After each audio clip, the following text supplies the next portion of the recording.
ఎందుకు నేను ఈ అంశాలను ఇప్పుడు ప్రస్తావిస్తున్నంటే రేపు భవిష్యత్తుకు మీరే పునాదులు. రేపు భవిష్యత్తులో ఆదర్శంగా భవిష్యత్ తరాలకు నిలబడేది మీరే. ఈరోజు మీరు సెలెక్ట్ అవ్వడం ద్వారా మీ ఊర్లోనో మీ ప్రాంతంలోనో ఇంకా వేలాది మంది విద్యార్థులు పోటీ పడతారు.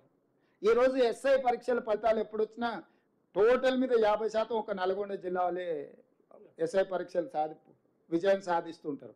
ఎందుకంటే 30 ఏళ్ల కింద ఆ నల్గొండ జిల్లాలో ఉన్న విద్యార్థులు పోటీ పడి చదవడంతో గ్రామాలలో పోటీ పెరిగింది, కుటుంబాలలో పోటీ పెరిగింది. అరే మన పక్కింట్లో పిల్లగాడు ఎస్ఐ అంటే మనం ఎందుకు కాకూడదు, మనం ప్రిపేర్ అవుదాం.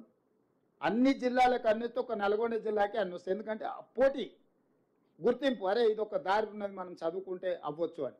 ఈరోజు మీరు కూడా సివిల్స్కు సెలెక్ట్ అవ్వడం ద్వారా మీ జిల్లాలల్లో మీ మండలాలల్లో మీ చుట్టాలల్లో మీ మిత్రులల్లో ఇంకా కొంతమంది అరే ఇది బాగున్నది మనం ప్రిపేర్ అవుతే మంచి హోదా వస్తుంది.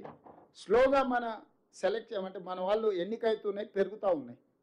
దీన్ని ఇంకా పెంచాలి, మిమ్మల్ని ప్రోత్సహించాలి. తద్వారా తెలంగాణకు మేలు జరగాలి. మాకు కూడా ఒక జాబ్ సాటిస్ఫాక్షన్ అంటే మేము ప్రజాప్రతినిధులు ఎన్నికై మాకు ఆత్మ సంతృప్తి కలగాలి. అరే మేము కూడా మా హయాంలో కొంత మంచి పని చేసినాం, యువతకు కొన్ని ప్రోత్సాహకాలు ఇచ్చినాము, ఈ రకంగా ముందుకు తీసుకెళ్తే ఇది తెలంగాణకు ప్రయోజనం జరుగుతుంది అన్న ఆలోచనతోని ఈరోజు మనం పూర్తి స్థాయిలో ప్రయత్నం చేస్తున్నాము. మిమ్మల్ని అందరిని కూడా 135 మంది ఈరోజు హాజరైనరు, 175 మంది ఎన్నికైనరని మా అధికారులు చెప్తున్నారు.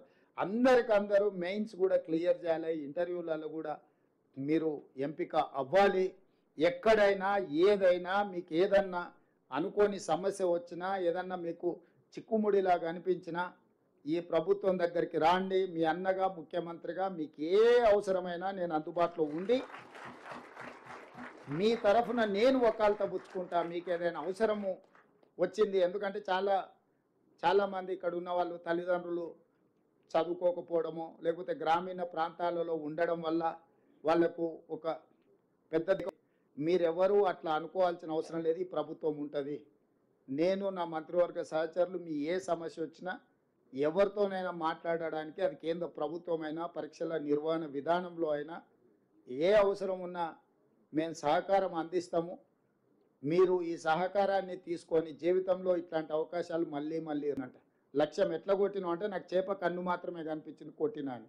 మీకు కూడా ఇందులో ఎంపిక అవ్వాలన్న లక్ష్యం తప్ప ఇంటి దగ్గర ఉన్న ఆర్థిక సమస్యనో లేకపోతే ఇంకొక సమస్యనో లేకపోతే ఇతర అంశాలు కొద్ది రోజులు మీరు కష్టపడితే జీవితకాలం మీరు సంతోషంగా ఉండడానికి ఉంటుంది.